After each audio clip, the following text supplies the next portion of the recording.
Salut à toi la bricole, donc aujourd'hui je te propose un tuto pour créer un sapin de Noël un peu spécial, personnalisé. J'en avais marre de voir mon sapin en plastoc sorti du placard avec la décoration de Noël. À chaque fois on se dit bon il faudrait changer la décoration, ce serait plus sympa. Là carrément j'avais marre de voir ce sapin. Bon en plus t'as dû voir la jolie photo de mon chat, lui il adore le sapin de Noël. Il monte dedans, il joue avec les boules, des fois le sapin tombe, enfin c'est la galère. Hein. L'animal fait 8 kilos, c'est le bazar. Donc je te propose de faire ce sapin de Noël un peu spécial, que tout le monde n'appréciera peut-être pas parce qu'effectivement il respecte peut-être pas tout à fait les normes de ce qu'on a l'habitude de voir à Noël. Mais en attendant, ça fait à mon sens un bon système de remplacement et en plus il a un petit côté écologique parce qu'il n'est pas en plastique made in Taiwan.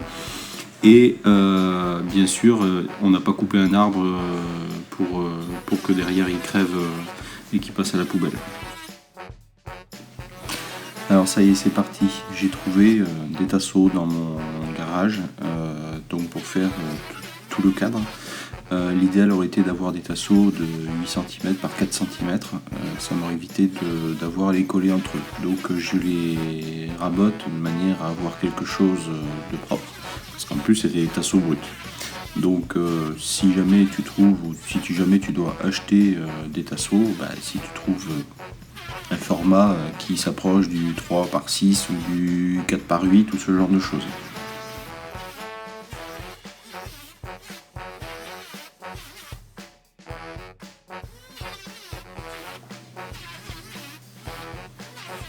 Après reste à faire la pointe, donc il faut bien couper avec un angle bien fermé, que ça fasse vraiment cet esprit pointu.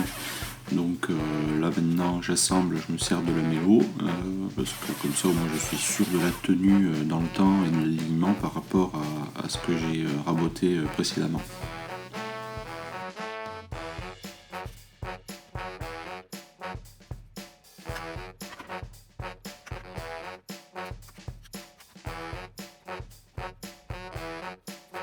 Ce panneau, pareil, sorti d'un coin de placard, va me servir de socle. Donc pour être sûr d'avoir quelque chose d'esthétique et de ne pas avoir mon câble de bande de LED qui traîne, je vais insérer un petit carrelet entre les deux de manière à avoir l'espace nécessaire pour passer le câble électrique. Donc petit coup de vissage dans ce sens là, avec un petit peu de colle pour être tranquille, pareil pour la durée. Et derrière je mets un petit coup de lamello pour fixer le tout et deux serre-joints et c'est parti.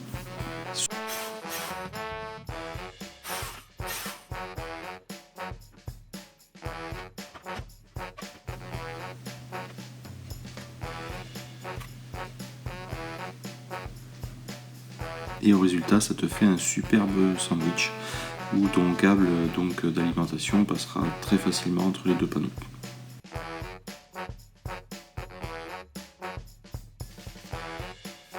Alors fixation de deux pieds, donc le but ça va être aussi qu'il soit amovible parce que à la fin de l'hiver normalement, sauf pour ceux qui gardent leur sapin jusqu'à Noël, il va falloir pouvoir le ranger. Ça c'est des butées donc, que je vais insérer dans les extrémités. Ça peut être aussi des butées adhésives, ça peut être des tampons de chaise, enfin bon voilà, c'est le sapin de Noël, sa durée de vie chez nous c'est entre 15 jours et 3 semaines, donc faut pas non plus que ce soit forcément une œuvre d'art, c'est avec ce qu'on a trouvé ou ce qu'on a dans le dépôt.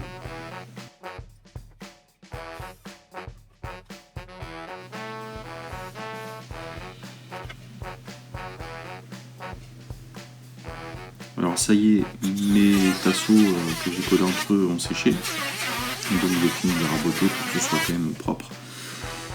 Et après on va passer au montage.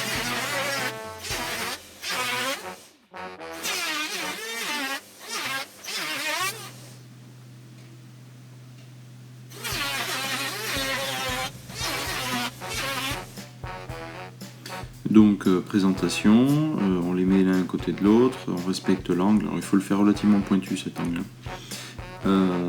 Et après, forcément, il va falloir ajuster la longueur. Donc là j'ai coupé en longueur, il faut respecter forcément le biais que va donner la partie partie basse donc, du cadre. La partie basse du cadre, pareil, il faut lui donner un petit angle pour que ça suive vraiment le prolongement des côtés gauche et droite. Et après, fixation du tout avec un bon coup de colle. Et quelques vis.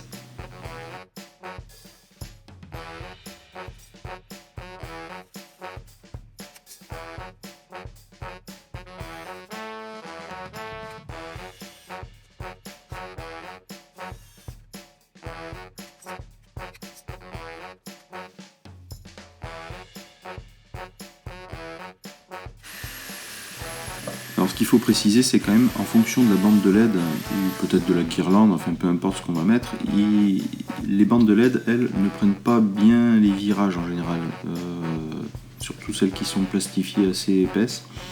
Donc ce que je fais, c'est que je crée une petite cale pour la partie haute du sapin, puisque je vais avoir un angle qui va être très fermé, donc elle va avoir du mal à prendre le virage. Donc voilà, c'est la petite cale qui va lui permettre en fait de prendre le virage sans s'abîmer et sans avoir un pliage qui va être moche ou quelque chose qui ne va pas coller au bois. Voilà.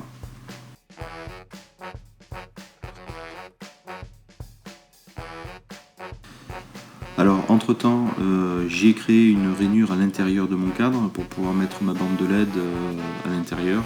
Ça reste très optionnel puisqu'il n'y a pas forcément besoin de faire ça. C'était le petit plus et j'avais la machine sous le coude. Si tu n'as pas de défonceuse, tu peux bien entendu coller tout simplement ta bande de LED tout le tour. Donc après avoir fait un petit trou dans le bas du cadre pour faire passer mon câble, je fixe mon socle de manière maintenant à avoir un montage et bientôt pouvoir mettre ma bande de LED.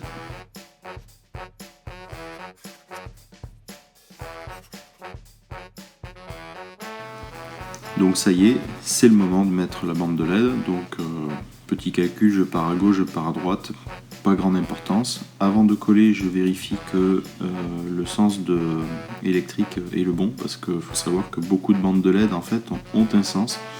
Même s'il y a une entrée, même s'il y a des branchements à gauche et à droite à l'entrée et à la sortie de la bande, il faut savoir qu'elle ne supporte souvent l'alimentation que d'un côté. Donc il faut faire attention à ça. Il faut également faire attention à la longueur de la bande, puisque le but c'est quand même de faire le tour de votre cadre. Donc il ne faut pas le faire trop grand et se retrouver avec que la moitié du cadre couvert, ou alors il faut multiplier par 2 l'installation, ou éventuellement tout simplement avoir une rallonge. Donc voilà le résultat final du cadre. On peut très bien s'arrêter là, juste avoir le cadre avec la lumière. Je me suis dit qu'il manquait un petit quelque chose pour que ça fasse vraiment Noël. C'est le cadeau qui flotterait au milieu tout en tournant. Donc j'étais déjà très content du cadre, seul. Je trouve que la symbolique est vraiment bien représentée. Après, ça fera jamais l'unanimité parce que on est souvent très accro à notre sapin de Noël, bien vert et bien naturel. Mais voilà, c'était le petit geste finalement écologique du moment. Donc je crée mon cube qui sera mon semblant de cadeau qui va flotter au milieu de mon sapin. Donc un peu de colle, quelques petits carrés que pareil j'ai coupé à une longueur en fait pour pouvoir retenir le dessus quand je vais l'intégrer. Donc une fois que tout ça est assemblé vraiment de façon légère, parce que ça ne tient pour le moment à pas rien, rien ne vaut le scotch pour faire serre-joint sur ce type d'élément, parce que c'est tellement petit et tellement léger finalement que le gros serre-joint est impossible à utiliser. Le scotch c'est génial pour ça. Une fois que tout est sec, un petit coup de ponceuse, un petit coup de vernis. J'avais rajouté aussi sur le vernis des paillettes que j'ai piquées à ma femme parce qu'elle avait des paillettes qui traînaient, et donc voilà le résultat final. Alors avec ou sans le cube en fonction de votre intérieur ou de votre envie, sachant qu'il y a un petit moteur en partie haute, j'ai trouvé sur internet, qui permet la rotation. Donc si tu as aimé, n'hésite pas à mettre un like.